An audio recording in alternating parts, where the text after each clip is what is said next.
दिक्कत ये है कि वहाँ से जब से शॉप हटाई है सबकी, तब से है ना बहुत ज़्यादा दिक्कत, मुझे तो बहुत ज़्यादा आ गई, परेशानी हो गई। मेरी मम्मी तो है ना रो रो के उनका तो बुरा हाल हो गया है। जब आप जॉब करते थे उन्होंने आपको इस साइड इसलिए लिया है क्योंकि आपके दिमाग का कुछ भी नहीं पता अभी हमारा। दिक्कत भाई भाई का है आपका? भाई नहीं है, भाई मतलब वो भी नहीं है। भाई की डेथ कैसे हुई? उन अब बताओ क्या क्या दिक्कत, क्योंकि परेशानी, हम रोड से आपको इस साइड इसलिए लिया है क्योंकि आपके दिमाग का कुछ भी नहीं पता अभी हमारा। दिक्कत ये है कि वहाँ से जब से शॉप हटाई है सबकी, तब से है ना बहुत ज़्यादा दिक्कत, मुझे तो बहुत ज़्यादा आ गई, क्योंकि मैं ही करने वाली हूँ और मैं फिर घर पे बैठ गई तो कैसे गुजारा होएगा। कितने सदस्य हैं आपके घर में?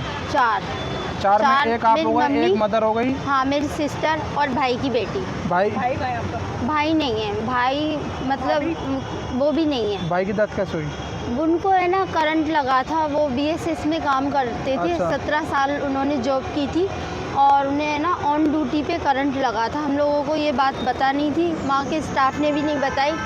फिर एडमिट किया, वहाँ दिक्कतें आई हमें काफ़ी, बस सही धारापुर एडमिट किया, उन लोगों ने बताया हमें कि वहाँ ले जाओ। फिर ट्रीटमेंट के दौरान मतलब भाई है ना नहीं ठीक हो पाया और तो बीएसएस वालों ने कुछ भी नहीं दिया उन लोगों ने, कुछ भी नहीं। उनकी है ना 17 साल की जॉब थी और बहुत ज़्यादा परेशानी हो गई। मेरी मम्मी तो है ना रो रो के उनका तो बुरा हाल हो गया है। जब आप जॉब करते थे उन्होंने कुछ फंड वगैरह कुछ? आप क्यों इमोशनल हो रहे हो उनका बात है ना सुन के? पीएफ था, अभी हम लोगों को नहीं मिला है जो 17 साल, नहीं कुछ भी नहीं मिला कितना हमें। टाइम हो गया इसका? आपने अप्लाई करा?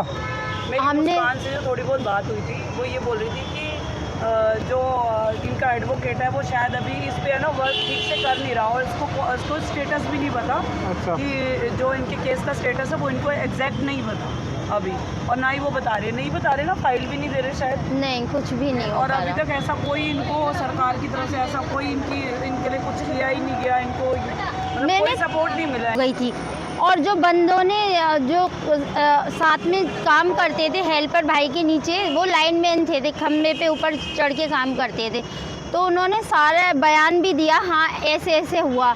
और वो है ना वहाँ के है ना नोट भी किया, एक मैडम थी उन्होंने भी लिखत में भी लिया, सब कुछ करके उन्होंने फिर क्या किया, दूसरे दिन कंपनी वालों को बुलाया और मेरे सामने ही, मुझे नहीं पता वो लोग कंपनी वाले हैं क्योंकि मैं तो जाती नहीं थी भाई के यहाँ, हमारे खिलाफ नहीं बोल सकते हमें ना, नहीं पता। हम फिर हमसे है ना डॉक्यूमेंट्स मंगाए जा रहे हैं। अब इस टाइम बोलते हैं भाई कि या तो तुम वो लेके आओ, जैसे एफआईआर लाओ। एफआईआर हमने उस टाइम की थी, उन लोगों ने बोल दिया था, मम्मी और मैं गए थे कि हाँ हो गई है। अब वो एफआईआर कहाँ गायब हो गई हमें कुछ नहीं पता।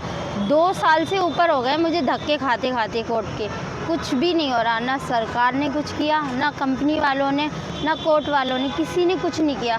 अब मुझे तो दिक्कतें इतनी है कि मैं ही कमाने वाली हूँ और अब लोग कहते हैं कि हंसती नहीं है, ऐसे नहीं करती, तो मुझे पता है ना मेरे साथ क्या चल रहा है, तो मुझे नहीं हंसी आती, अंदर से नहीं आती है, क्योंकि है ना मुझे है ना मेरी मम्मी के फेस पे अगर खुशी होएगी तो मुझे ऑटोमेटिक आ जाएगी। मैं उनको खुश नहीं देख पा रही हूँ, काम नहीं है, काम बिल्कुल भी नहीं है मेरा, बिल्कुल हट गया एकदम से। 25 तारीख से जब से हटा है तो मेरे पास तो कोई भी काम नहीं है और जो मदद आई थी वो भी कितने दिन चल जाएगा, नहीं चलते पैसे, क्योंकि रोज़ का खर्चा है, मतलब चटनी रोटी तो इंसान खाएगा जीने के लिए और रेंट वाले को भी देना ज़रूरी है क्योंकि उसकी चीज़ में हम रह रहे हैं। अब मुझे काफ़ी सारी दिक्कतें आ रही हैं, ना लगा के दुकान ना लगा के बहुत सारी आ रही हैं। तो मैम मेन प्रॉब्लम क्या आ रही है, मतलब न्यू स्टार्ट करने में अभी? मेन प्रॉब्लम ये है कि मतलब जगह ही नहीं मिल रही मुझे है ना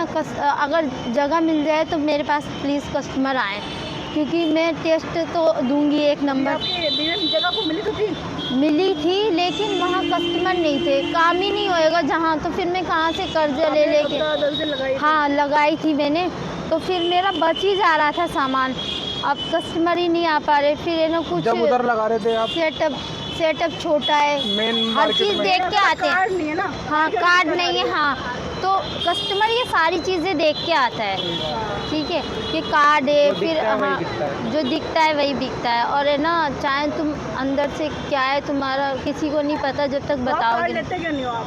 मेरे पास पैसे नहीं है इतने, पैसे नहीं है मेरे पास इतने, मुझे काफ़ी महंगी आएगी, अभी मेरे पास नहीं है इतने पैसे, मैं एकदम से कैसे ले लूँ। पहले घर में है ना खाना ज़रूरी है ना, मैं एकदम से ये ले लूँ। मैंने हाँ टेबल पे अपनी काम शुरू किया था, वो मैंने ली थी जैसे तैसे करके, लेकिन अब मुझे दिक्कतें बहुत ज़्यादा आ रही हैं। मैं क्या करूँ, मुझे खुद समझ नहीं आता। मैं कहती हूँ ऐसी लाइफ से तो है ना अच्छा है, मतलब ऐसी लाइफ होनी नहीं चाहिए। मतलब काम करने के बाद भी इंसान को है ना सपोर्टिंग नहीं मिले, किसी की सपोर्ट ना मिले, बहुत सारी दिक्कतें आए। तो फिर मेरे घर में है ना लड़का भी मैं ही हूँ, लड़की भी मैं ही हूँ।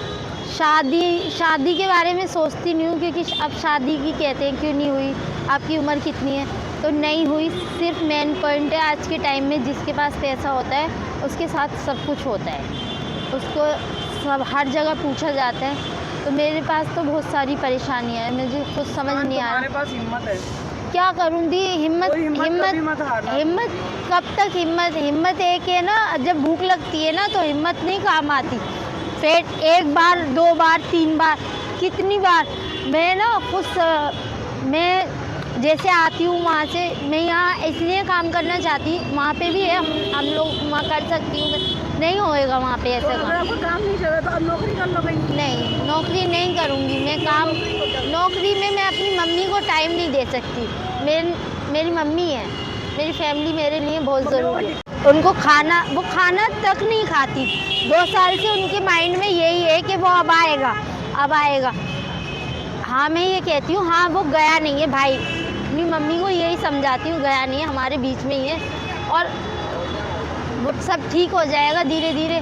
लेकिन है ना कहती है कि मतलब मेरे दिमाग से नहीं निकलता है, इसकी बच्ची का क्या होएगा, मेरे भाई की बेटी है, उसकी तो मम्मी पापा कोई भी नहीं है। तो वो कितने कहती है, साल की है लड़की? वो 10-11 साल की हो गई। पढ़ती है? हाँ स्कूल जाती है वो। आंसू तो पोंछ लो आप अपने। वो दीदी, टिश्यू उसको देना। है ना मम्मी को ये रहता है कि मतलब क्या होएगा, एकदम से समझ ही नहीं आ रही कि कहाँ है ना सारी चीज़ें रुक गई हैं, क्यों नहीं चल रही, समझ नहीं आ रही। मुझे तो कुछ भी नहीं समझ आ रही है, कैसे क्या करूँ मैं। मेरे एक गलत कदम से पूरा घर बिखर जाएगा, मुझे ये भी पता है। तो गलत कदम क्या मतलब? काम नहीं होता ना तो है ना 100 चीज़ें आती हैं, फिर जिसका देना होता है ना वो ये कहता है कि हम तुम्हारी सुन नहीं रहे। उसको जिसके पैसे देने, जैसे हम राशन लाते हैं तो उसका 1 महीने देना होता है, क्योंकि वो उनकी भी फैमिली है ना, सबकी अपनी अपनी है। तो कोई किसी को नहीं करेगा, कब तक करेगा। मेन है मेरा काम चल जाए ना तो मुझे दिक्कतें नहीं आएंगी, धीरे धीरे हम देखते हैं, थोड़ा सब सही हो जाएगा। सपोर्ट करेंगे तुमको, और भी लोग हैं जो वो पब्लिक भी सपोर्ट करेगी, तो हिम्मत नहीं हारनी तुम्हें, ठीक है। पेटीएम नंबर क्या है? पेटीएम नंबर कोई आप एक ऐसा नंबर बता दो जिस पे जो भी हमारी पब्लिक है। वो पेटीएम नंबर भी आपको कैसे देंगे, उनके फ़ोन में रिचार्ज ही नहीं होता। मेरे फ़ोन में रिचार्ज नहीं है, मेरी बात भी नहीं हो पा रही दी से, तो उन्होंने फ़ोन किया, पता नहीं कैसे चलो होता आप पे है। है ना नंबर इनका? हाँ नंबर है, लेकिन जहाँ पे भी इसका काम शुरू करेंगे ना, बस मैं एक यही बोलना चाहती हूँ, जहाँ भी इसका भी नया थोड़ा सा कुछ लगवाने की हम सोच रहे हैं, अगर कहीं पे भी करवाते हैं तो मैं जनता से सिर्फ यही कहूँगी, इसको थोड़ा सा सपोर्ट आके करें। कुछ तो इसको खाने का मतलब जो ये बनाएगी वो आए और इसका खाएं, टेस्ट करें, और कुछ अगर ऐसे भी लोग हैं जो सपोर्ट कर सकते हैं तो वो भी करें। ठीक है जी। मतलब सो गाइस, जो भी बाकी की डिटेल्स हैं हम आपको डिस्क्रिप्शन में या डिस्प्ले पे मैम मुस्कान जी का नंबर स्टार्ट चढ़ा करो, देंगे। मतलब हम सब लोग आपके साथ हैं। मैंने स्टार्ट किया था, अभी पीछे सारा सामान बचने लगा।